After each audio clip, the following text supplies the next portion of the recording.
Hello everyone, welcome you all complete revision in 9 minutes. So आज का हमारा topic रहेगा secularism. So let's start. Secularism is the principle that determines the relationship between the state and religion. It means separation of religion from political, economic, social and cultural aspects of life. It emphasizes dissociation of state from religion and full freedom to all religions as well as tolerance of all religions. So basically India एक secular country है. So ये वही बोल रहा है कि ये वो प्रिंसिपल है जो स्टेट और रिलीजन के बीच का डिफरेंट रिलेशनशिप जो है डिफाइन करता है. को इस तरीके से डेफिनेशन देके स्टार्ट करेंगे तो बहुत अच्छा नाइस रिप्रेजेंटेटिव वे लगेगा. तो ये वही कह रहा है कि सेक्युलरिज्म क्या होता है कि जब सेपरेशन ऑफ रिलीजन हो, रिलीजन का कोई हस्तक्षेप ना हो स्टेट के पॉलिटिकल मैटर्स में, इकोनॉमिक में, सोशल में, कल्चरल में या अदर एस्पेक्ट्स ऑफ लाइफ में. फुल फ्रीडम है रिलीजन को अपना काम करने की, अपने टॉलरेंस के अकॉर्डिंग. सो हिस्ट्री अब देख लेते हैं कि इंडिया में सेक्युलरिज्म कैसे प्रोस्पर हुआ, क्योंकि अगर क्वेश्चन यूपीएससी पूछता है तो वो इस तरीके से पूछेगा कि सेक्युलरिज्म के बेसिस बताइए और उससे रिलेटेड फिर आगे क्वेश्चन. सो एंशिएंट पीरियड से अगर हम देखें तो इंडिया में जो है सनातन धर्म है, हिंदुइज्म. तो वहां से हम सेक्युलर है कि हमारा वैसे तो इंडिया एक हिंदू कंट्री है लेकिन स्टिल यहाँ पे सारे रिलीजन्स को इक्वल इंपॉर्टेंस दी गई है.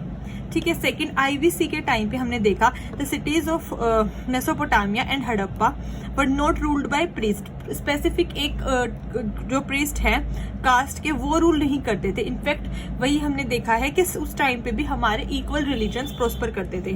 Then dance and music secular in those urban civilization, और सबका कल्चरल मिक्स हेरिटेज था कि सबकी डांस फॉर्म्स थी. ठीक है.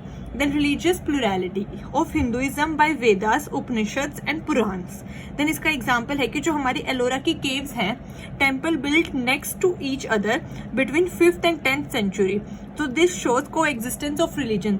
देखो हमारी एलोरा की केव्स 5th से लेकर 10th सेंचुरी तक, तो 500 साल हो गए बीच में, फिर भी still next to each other है. मतलब बीच में कोई भी राजा किसी भी धर्म का कोई भी आया तो उसने इनको डिस्ट्रक्ट नहीं करवाया. तो इससे रिलीजन से कोई फर्क नहीं पड़ता है. तो ये दिखा रहा है कि हमारा जो रिलीजन है वो को एग्जिस्ट करता था, चाहे सेंचुरी बदल गई, साल बदल गए, बट हमारी एलोरा की केव्स एज इट इज रही. तो एक बहुत अच्छा एग्जाम्पल आप लिख सकते हैं.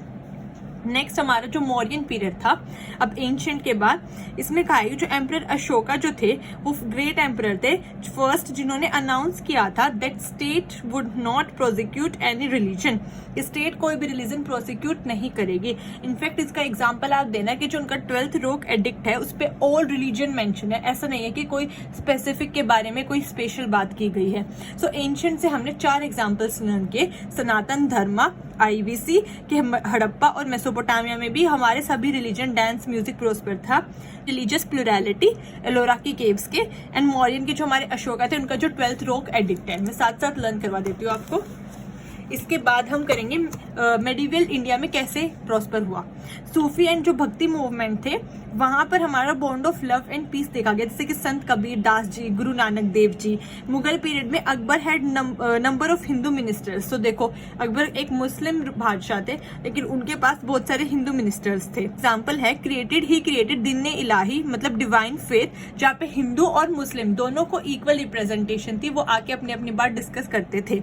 और इबादत खाना जहाँ पे ब्राह्मण प्लस जैन प्लस ज़ोरैस्ट्रिज्म आके अपने क्वेरीज बताते थे या फिर डिस्कशन हॉल था एक तरीके से. तो देखो यहाँ पे भी जो रिलीजन्स है सबको इंपॉर्टेंस दी जा रही है. सो मेडिवल इंडिया से हमें ये सीखने को मिलता है. तो हम यहाँ पर भी अपने आप को एज अ सेक्युलर नेशन ही रिप्रेजेंट कर रहे हैं. देन मॉडर्न इंडिया में भी काफी अच्छे एग्जाम्पल्स मैं ढूंढ के लाई हूँ आप लोगों के लिए. जैसे कि हमारे सेक्युलर लीडर्स थे फिरोज शाह मेहता और गोविंद रानडे जी. ठीक है. नेहरू रिपोर्ट जो हमारी आई थी, सो उसमें भी हमारे प्रोविजन था सेक्युलरिज्म का, आप ये जरूर मेंशन करना. देन गांधी जी सेक्युलरिज्म की हमेशा बात करते थे, इसलिए उन्होंने ब्रदरहुड, भाईचारे की बात की. हमारी फंडामेंटल ड्यूटीज में भी भाईचारे, ब्रदरहुड की बात की गई है. देन हम जो है वो पॉजिटिव सेक्युलरिज्म को फॉलो करते हैं क्योंकि हमारा मोटो है सर्वधर्मा संभवा, इक्वालिटी ऑफ ऑल रिलीजन्स. ठीक है. Every religion is equal. So post independent India में कैसे 42nd अमेंडमेंट एक्ट 1976, जब हमारे प्राइम मिनिस्टर ने ही कॉन्स्टिट्यूशन में प्रीएम्बल में वर्ड सेक्युलर डलवा दिया. सो इससे तो बिल्कुल ही क्लियर हो गया कि India is a secular nation. So मैंने अब तक आपको एंशिएंट, मेडिवल, मॉडर्न इंडिया और पोस्ट इंडिपेंडेंस सबके रीजंस पूरा बेसिस बता दिया. ये एग्जाम्पल्स आप बिल्कुल अच्छे से यूज करना अपने आंसर्स में. देन देखते हैं फिलोसफी ऑफ इंडियन सेक्युलरिज्म. तो सबसे पहले हमारी है कल्चरल फिलॉसफी। ये इसमें आता है हमारा वैदिक कॉन्सेप्ट जो सबसे पुराना है, जैसे कि इसमें है धर्मनिरपेक्षता। इसमें क्या है, indifference of state to religion, state अलग है रिलीजन से, धर्मनिरपेक्षता, ठीक है। देन पॉलिटिकल फिलॉसफी, इसमें है कि नो ऑफिशियल रिलीजन, स्टेट का कोई ऑफिशियल रिलीजन नहीं होगा, रिलीजियस न्यूट्रलिटी होगी और फ्रीडम टू ऑल, सबके लिए फ्रीडम रहेगी पॉलिटिकल अफेयर्स में या कोई भी मैटर है स्टेट का उसमें। देन अब हमारा आता है कॉन्स्टिट्यूशनल। हम कॉन्स्टिट्यूशन के थ्रू कैसे दिखाते हैं कि हम सेक्युलर हैं। एक इंडिया एक सोवरेन कंट्री है, हमारे फंडामेंटल राइट जो फ्रीडम ऑफ ऑल रिलीजन की बात करते हैं। अब आप मुझे कमेंट सेक्शन में बताइएगा कि फ्रीडम ऑफ रिलीजन कौन से फंडामेंटल राइट में बात की गई है, कौन से आर्टिकल में है, ठीक है। वैसे मैंने मोस्टली मेंशन कर ही दिए हैं फंडामेंटल राइट आर्टिकल्स हमारे 15, 16, 25, 26, 27, 28, 29, 30, लेकिन आप मुझे स्पेसिफिकली बताइएगा कि फ्रीडम ऑफ रिलीजन इनमें से किस आर्टिकल में बोला गया है। देन फंडामेंटल ड्यूटी 51A में है जो हमारा brotherhood, preserve the rich heritage, इन सब के बारे में बात करता है। सो अब हम देख लेते हैं इसकी एडवांटेजेस एंड चैलेंजेस। एडवांटेजेस क्या है इसकी? एडवांटेज ये है, अगर इंडिया एक सेकुलर कंट्री है तो हमारा कल्चरल एनरिचमेंट हो रहा है। और कल ही मैंने आप लोगों को एक वर्ड सिखाया था कल्चरल डिफ्यूजन, आपको वो याद हो तो आप वो भी हम मेंशन कर सकते हैं। Excelling democracy, peace and stability, economic growth हो रही है, माइनॉरिटी को प्रोटेक्शन मिल रही है। देन चैलेंजेस क्या है इसके? स्ट्रक्चरल चैलेंज ये है इसका कि हमारा जो एजुकेशन सिस्टम है वो अभी इतना ज्यादा एफिशिएंट नहीं है, सो उसमें कुछ डिफेक्ट्स है, तो हमें वो ठीक करने की जरूरत है वाया सेक्युलरिज्म। देन जो इंडिया जो है वो सूडो सेक्युलरिज्म फॉलो करती है। Lacking in implementing of UCC, हम यूनिफॉर्म सिविल कोड अभी इम्प्लीमेंट नहीं कर पा रहे हैं, तो वो एक निशान है सूडो सेक्युलरिज्म की। Then second is growing radicalization, तो रेडिकलाइजेशन भी बढ़ रहा है, हम उसको भी अच्छे से कंट्रोल नहीं कर पा रहे हैं। Then exclusion of minorities, minorities grow कर रहे हैं लेकिन उनको स्टिल अभी भी उतना राइट नहीं मिल रहा है कि वो बढ़ चढ़ के हिस्सा ले। So next is inter religious conflicts हो जाते हैं, कम्युनल राइट्स हो जाते हैं, जिसमें एक फेमस एग्जांपल आप दे सकते हैं दिल्ली राइट का 2020 का, ठीक है, ये राइट हुआ था। देन अब हम कंपैरिजन देखते हैं सेक्युलरिज्म इन इंडिया और सेक्युलरिज्म इन वेस्ट का। इंडिया में जो सेक्युलरिज्म है वो पॉजिटिव अकोमोडेशन ऑफ रिलीजन है, सर्वधर्मा संभवा, जो अभी मैंने आपको बताया था गांधी जी वाली थ्योरी। लेकिन वेस्ट में न्यूट्रल है, हम लोग बोलते हैं सब इक्वल है, वो उन लोगों का कोई लेना देना नहीं है, ठीक है। इंडिया में जो है deals with both inter and intra religious aspects, ठीक है, लेकिन जो वेस्ट में है only deals with inter religious aspects, ठीक है। देन उसके बाद हमारे इंडिया में हार्मनी है बिटवीन स्टेट एंड रिलीजन, लेकिन वहां पे कंप्लीट सेपरेशन है स्टेट एंड रिलीजन का। देन इंडिया में Indian model allow state intervention to help superstitious, जैसे कि जुडिशियरी हमारी पार्टिसिपेट करेगी जब हमने ट्रिपल तलाक को हटाया, अबोलिशन ऑफ सती को, या हमें आर्टिकल जम्मू एंड कश्मीर वाला हटाना था। लेकिन वेस्ट में वो नो रिलीजियस रिफॉर्म्स, उन्हें कोई लेना देना नहीं है। इंडिया में both individual and community right, state can protect right of Indian citizens, ठीक है, लेकिन वेस्ट में state cannot give support in form of financial aid to educational institutions of religious minority, वही कोई लेना देना नहीं है तो वो फाइनेंशियल एड भी नहीं देगी सपोर्ट के लिए। इंडिया में religious and politics intervened equal respect and disrespect, ठीक है। वेस्ट में रिलीजियस एक प्राइवेट मैटर है और politics should not influence, politics religious से इन्फ्लुएंस नहीं होनी चाहिए। यहाँ पे तो धर्म के नाम पे वोट मांग लेते हैं। देन इंडिया में सेपरेट पर्सनल लॉज है, वहां पर यूनिफॉर्म लॉज है। इंडिया में मल्टीपल रिलीजन प्रेजेंट है, so role of religious bodies enhance हो जाते हैं, ठीक है, क्योंकि मल्टीपल रिलीजन है तो उनके बेसिस पर इन्होंने पार्टी भी बना रखी है। बेशक डायरेक्टली ये लोग नहीं बोल रहे हैं, लेकिन वेस्ट में रोल ऑफ रिलीजियस बॉडी बहुत स्मॉल है, वेरी स्मॉल।